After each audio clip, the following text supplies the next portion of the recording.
Okay, so we're here in Fort Benning, and I have with me Lou. Your last name, Lou? Louis Wolf, yes. Wolf. Okay. We founded this magazine, Covert Action Quarterly, first Covert Action Information Bulletin, to document, research and document the activities of the intelligence apparatus, the real stuff. Philip H. is the famous one who quit the CIA in 19... he was in the CIA in 1958 to 69 in 3 countries in Latin America, in Brazil, Uruguay, and Mexico. And as an operations officer, it's a long story, which if you're going to tell you, but basically he could no longer stomach what he was part of. He hadn't realized in the beginning he was a Cold Warrior. He believed in it. He was a graduate of Notre Dame. And he bought into the Cold War ideology of the time.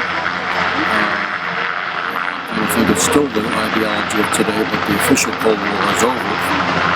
They've started new ones now. But anyway, he quit in 1969 and went public and declared himself a revolutionary, a socialist. And he fought for the rest of his life to oppose their operations and activities, and most particularly the human costs of what they do in every country they work. The other two, Jim and Elsie Wilcott, were stationed in Japan. Jim was a finance officer, and Elsie they met, she was a secretary in the CIA, and they met and married. Jim used to sit in a cage with all kinds of currency from all over the world. And some of which he told us was counterfeited by the CIA, including US dollars as well as other currencies of other countries. And he would dole that money out to the operations personnel in the station in their different activities. But it was a very tense job, very full of tension every day, stress of all kinds, being surrounded by all this money and all these thuggish guys, some of whom were trafficking in various things, whether it was money or drugs. And I don't recall if there are any women that he worked with. I think there were a couple, but most of them were men. So one day he decided, because he was an amateur pilot, to get a release from the tension. They rented an aircraft, a Cessna, and he used to fly around, and suddenly he gets an urgent, come back to base immediately. And he didn't know what it was, so he comes back and lands and goes back to the station, the CIA office. Suddenly walks in, there's a party going on, there's all kinds of people drinking and dancing and balloons popping and toasting each other and everything. He said, well, nobody told me there was a party. It was somebody's birthday, or what is this? And, oh, Jim, didn't you know? I reached down and turned on Armed Forces Television. John F. Kennedy had just been assassinated. And they were celebrating. Jim Wilcott testified to that under oath before the Kennedy subcommittee after, years later, which was, I think, in 1972 or 3. We had, through the 27 years, we had several salaried people, but very much on a minimal level. Were you like a WikiLeaks of your time? I mean, were you getting informants to come and talk to you? Were you covering? Quite a bit of that. But we didn't have secret documents coming our way. Only maybe in 3 or 4 occasions that I can remember did we ever have that. We won several awards from Project Censored and other. We didn't win any Nobel Prizes or anything, but we did very ardent research on these issues, on the human costs of the intelligence apparatus and their operations. And we always found that you don't have to look for any conspiracy. There's so much that they're doing. It's just you just peel it back a little, and there's more and more and more and more. The reality is that the United States intervenes where and when it wants around the world on a daily basis. Most of the time secretly, sometimes openly, sometimes publicly. But there are thousands of secret operations which we'll never know about.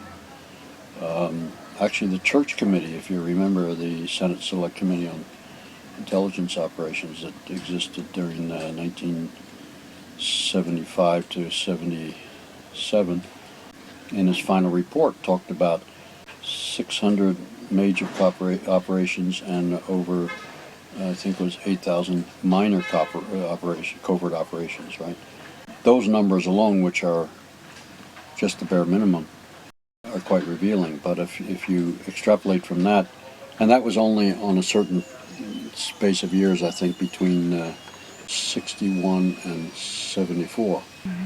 And those are the ones that were acknowledged by the Church Committee, which based a lot of its report on what it was provided by the CIA. So in the intelligence trade, they call it limited hangout. Just like you hang out laundry on the line, they hang out on a limited basis their dirty laundry, but they hide the rest. But you don't get to see. They keep back the rest. Yeah.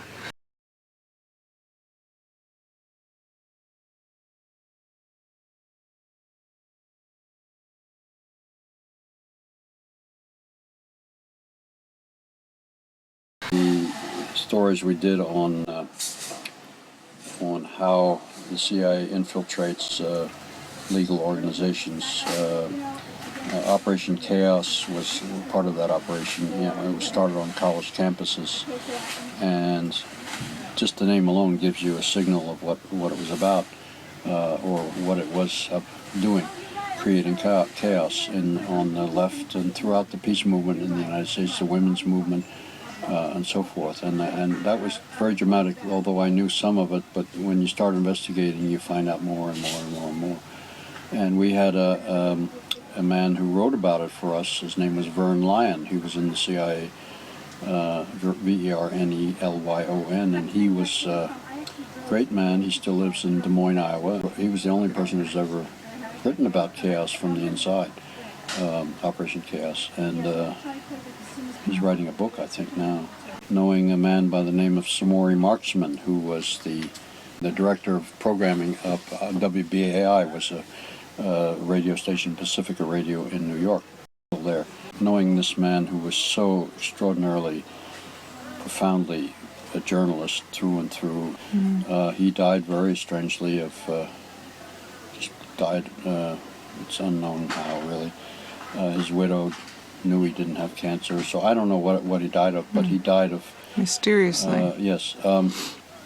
So knowing people like that through the years, and many others. Yeah. Now you and Jeff and Joe are part of the 9/11 Truth. You guys are obviously very intelligent, and there's a lot of people that believe that, and we have fact too. It's not just a conspiracy, because that's only valid until there's fact, and we have fact. This is true.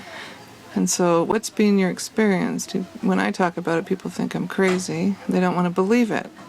And well, the official story just disintegrates at every turn. The official story being that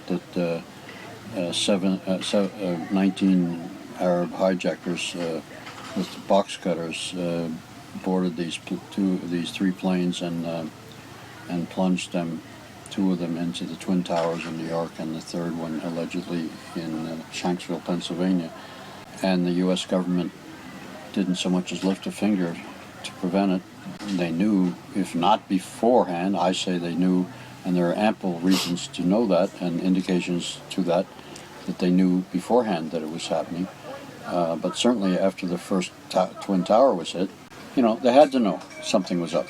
And Dick Cheney, and there's tape showing this, that when the low-ranking officer came in and said, there's a plane 30 miles out, and he says, go away. So 20 miles out, go away, you heard me. 10 miles out, didn't you hear me the first time? He yells at him. And so they didn't do anything to stop the plane. Now, I'm not one to promote shooting down an airliner, but anytime an airplane is hijacked, they go through a very well-practiced routine of intercepting the airliner. If they have to shoot it down, but normally it's to intercept it, to block it, to take it down using aircraft to surround it and bring it down, guide it down. They didn't do any of that, and so that plus after the towers were hit, the planes could not have, the fuel from the planes could not have brought those buildings down.